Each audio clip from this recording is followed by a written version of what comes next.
देखी भैया, हमने आज से 3 महीना पहले जन वेब सीरीज शूट कैले रहनी है वो वेब सीरीज के नाम बा बवलिया के बियाह 1980। और ई जन पोस्टर देखत तनी लोग, ये वेब सीरीज के नाम बा बियाह 1990 की। हमनी से बहुत ही अच्छा कलाकार एगो अमित परिमल बारे, उ वेब सीरीज हमनी के कॉपी क के और एक बाइक उ अपन डेट फिक्स कर दिले बारे रिलीज के।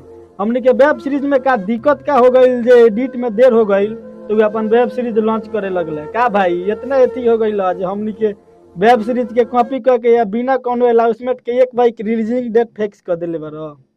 अब आप ही लोग बताई जे हमनी छोट परिवार होके घर से गोपालगंज जिला में फर्स्ट बार वेब सीरीज एगो बनैनी स 2.5 से 3 लाख रुपया लगा के, और हमनी के वेब सीरीज के कॉपी कर ले भाई।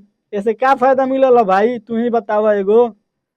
हमनी ऐसा छोटा छोटा कलाकार के भाई दबावल करतनी, ई काम ठीक नहीं खे।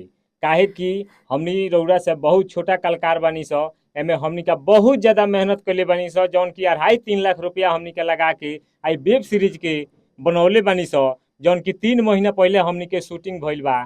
और एडिट के चक्कर में हमनी का कुछ समय एमे लागल बा, एडिट नइखे हो पावल, से हमनी के रिलीज ना भइल। तब भैया रउरा कॉपी क के डालल ठीक नहीं खे। और हमनी के का शूटिंग के एक दूगो क्लिप वायरल हो गई, उ पूरा ओकर एस्टिमेट बना के और डायरेक्ट शूट करके अब डायरेक्ट लॉन्चिंग करता रहे।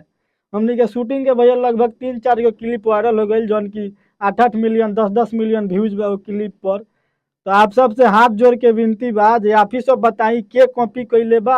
आज से 3 महीना पहले भैया हमनी के वेब सीरीज के शूटिंग भइल रहलक। रउरा लोनी देख सकतानी पोस्टर में, पोस्टर दोनों मिला ली जे पोस्टर में का अंतर बा, पोस्टर में भी कुछ अंतर रउरा लोनी खुद कमेंट में बताएं।